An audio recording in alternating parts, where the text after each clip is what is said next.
My father has been a widower since 2019. We live in a quiet suburban neighborhood in Silver Spring, Maryland. The kind of place where nothing ever really happens. After my mom died, my dad just faded. He stopped fixing things around the house, stopped telling jokes. Most days he just walked from room to room like he was on autopilot. So when Sarah showed up, I tried to be happy for him. I really did. I am Archer. I study away from home most of the year, but every summer I come back to help with my younger brothers. Jake is 10, and Scotty just turned 2. Sarah is 38. She's a nurse. Soft voice, calm personality. Too calm. But what bothered me wasn't her voice. It was her smile. You know when someone smiles, but the muscles around their eyes don't move, like their face is doing one thing, and their eyes are doing something completely different. That's Sarah. Her smile always looks rehearsed. Things started getting strange in the middle of July. One afternoon, I walked past my dad's bedroom and noticed the closet door slightly open. The light inside was off. At first, I thought no one was there. Then my eyes adjusted to the darkness. Sarah was right there on the floor, just waiting, facing the small electronic safe where my dad keeps my mom's documents and savings. Her hands were folded neatly in her lap. She wasn't touching the safe. She was just staring at it, not moving, not blinking, like she was waiting for it to do something. When she noticed me standing in the doorway, she didn't jump. She didn't look embarrassed. She slowly tilted her head and gave me that same thin smile. Your father is a very careful man, isn't he? Her voice had absolutely no emotion. I didn't answer. I just walked away. But my stomach felt strange, like I had just seen something I wasn't supposed to. And that was only the beginning. A few days later, I saw Sarah walking out of Jake's room. I asked her what she was doing in there. She gave a soft little laugh, said the room felt stuffy, so she opened the window. But when I went inside a minute later, the window was still locked. But that wasn't the weirdest part. Jake's toy cars, the ones he protects like treasure, were lined up perfectly across the floor, from smallest to biggest. One straight line, from one wall to the other. Jake never organizes them like that. Never.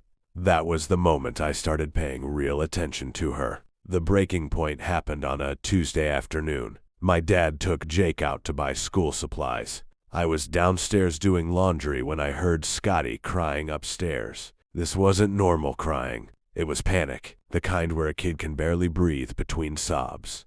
I ran upstairs, but stopped before entering the kitchen. Because I heard Sarah. She wasn't yelling. She was speaking in a whisper. Low.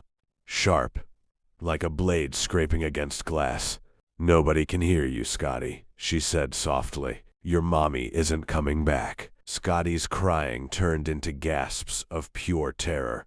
Then she said something even quieter. If you don't stop, I'll put you back in the dark room. And my entire body went cold. I rushed into the kitchen. Sarah jumped slightly like she didn't know I was home. For the first time since I met her, the smile was gone. She looked pale. She stared at me for a moment that lasted way too long. Then she walked past me without saying a word. Scotty was standing beside his high chair, his face red, wet with tears, his tiny body shaking. I called my dad immediately. I told him everything. That night, he talked to her. She cried, said I hated her, said I was trying to ruin his happiness, said I was having trouble accepting the situation. My dad gave me a lecture about maturity. I barely slept that night. But around 3 a.m., something happened, something I can't forget. Around 3 in the morning, I heard my bedroom doorknob move. Slowly, carefully, I closed my eyes and pretended to be asleep. The door opened just a few inches. The hallway light spilled across my floor, and there she was, standing in the doorway, watching me. She didn't come inside. She didn't say anything. She just stood there, watching. It felt like forever. I started counting in my head. 1, 2, 3, all the way to 60. She didn't move. Then the door slowly closed again. Click. I waited about 10 seconds. Then I jumped out of bed and threw my door open. Down the hallway, I saw my dad's bedroom door finishing closing. I stormed inside and turned on the light. Both of them were in bed. Sarah moved like she had just woken up, squinting at the light. "What's wrong, sweetheart?" she asked in that overly sweet voice. My dad was already irritated. He told me to stop obsessing, told me to go back to sleep. So I did. But there's one thing I never told him. When I walked back into my room, I noticed something on the floor, right where Sarah had been standing in my doorway. A small clump of hair. Long, dark, twisted together, like it had been pulled straight out of a brush. And I knew exactly where it came from. My dad keeps my mom's old belongings in sealed boxes in the attic. Sarah isn't just watching us. She's been going through my mother's things. And somehow, she wanted me to know. I don't know what she wants, but I know one thing. Something about her is very wrong. And my father is the only shield she has. And if I'm right, we might all be in danger.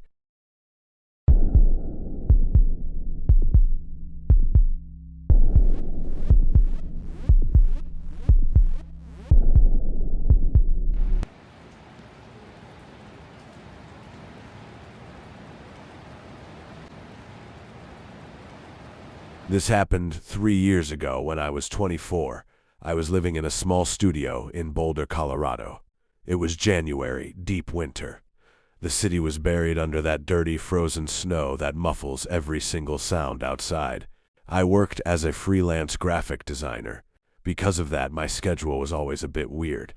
Around 2 a.m., I was sitting by the window with my laptop, facing the alley behind my building. It was a narrow alley, lit only by a single security light. That's when I noticed him, a man standing right under the light, wearing a bright yellow raincoat. It felt wrong because it was snowing, and the temperature was well below freezing. He wasn't moving, just standing there, looking up, directly at my window. I froze. I tried to convince myself he was looking at the roof, but then he slowly raised his hand and waved. It wasn't a normal wave. It was slow, stiff, almost mechanical. "Hey," he shouted. His voice was high-pitched, like a thin metallic hiss echoing through the alley. "Hey, you up there?" I didn't answer. I quickly shut my laptop so the screen wouldn't illuminate my face. I kept watching through a small gap in the curtain. "I know you're there, Thompson," he yelled. My stomach dropped. That's my last name, but I didn't know anyone in Boulder. I had just moved there a few months earlier. "Come down," he continued. "I think you left your key in the gate lock. I came to return it." That was a lie. I clearly remembered locking the gate when I got home. My keys were right here, in my pocket. Trying to sound confident, I shouted down, "Wrong person. Leave now or I'm calling 911. He laughed. It wasn't a normal laugh. It was short, dry, empty. "All right, Thompson," he said. "If you don't want to come down, then I'll just bring it up to you." Then he stepped backward out of the light and disappeared into the shadows. Everything went quiet. I tried to calm myself down, reminding myself that the building had secure doors that required a code. There was no way he could get in. About 5 minutes later, I heard it. The elevator.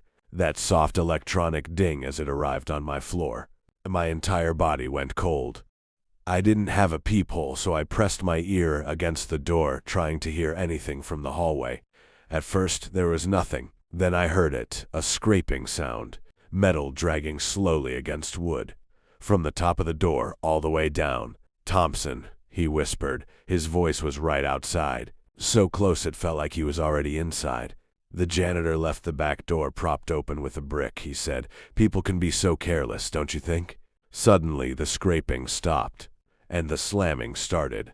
Violent, heavy impacts against the door. The frame began to crack and shift. I panicked. I grabbed a kitchen knife and called 911. "The police are on the line," I yelled. "Leave right now." The noise stopped instantly. Complete silence. Then I heard something heavy hit the floor, and footsteps, fast, running toward the emergency stairwell. When the police arrived, the hallway was empty, but an officer pointed at the floor.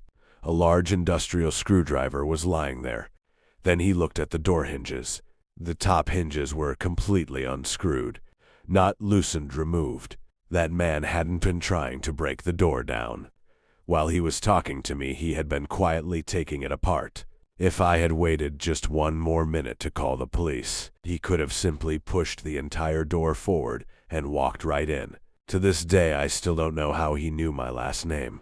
The police think he might have seen it on the mail downstairs.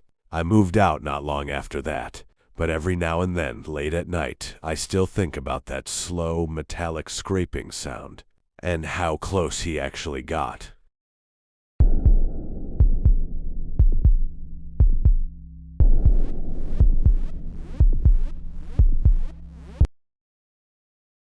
When I was 27, I rented a small studio apartment that sat at garage level under an old house. It was the kind of place that always felt a little damp, with narrow windows placed high on the walls. During the day, barely any sunlight reached inside, so most nights I kept the lights on, or sat in total darkness watching TV, mostly just trying not to think about how isolated the place felt. At that time, I had developed a bit of an obsession with psychological horror movies. You know how it goes. You watch enough of them, and suddenly every tiny sound in the house starts to feel suspicious. A pipe knocks, the wood creaks, something shifts in the walls, and your brain immediately jumps to the worst possible explanation. I lived in that constant tension, but I always convinced myself it was just my imagination. One Thursday night, the owner of the house, the guy who lived upstairs, had gone out. His car wasn't in the driveway, which somehow made me feel more relaxed, and at the same time more exposed. The entire place was completely silent. I was already in bed when I started hearing noises coming from the kitchen area. At first I thought it might be the pipes, but the sounds were wrong.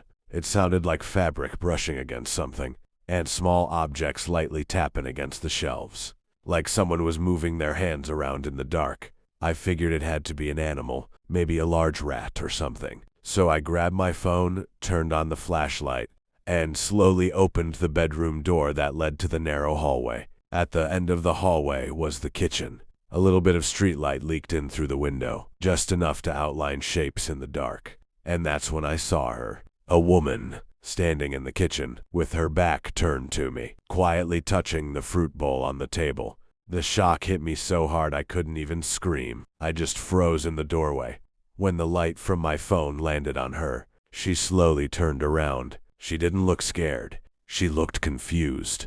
We just stared at each other for about 5 seconds, but it felt like several minutes. My brain was trying to process the impossible reality that a stranger was standing inside my apartment. I took one step backward, then slammed my bedroom door shut. Immediately after that, I heard her footsteps. Quick, but not panicked. She walked across the living room. Then I heard the front door open. The lock clicked, and then silence.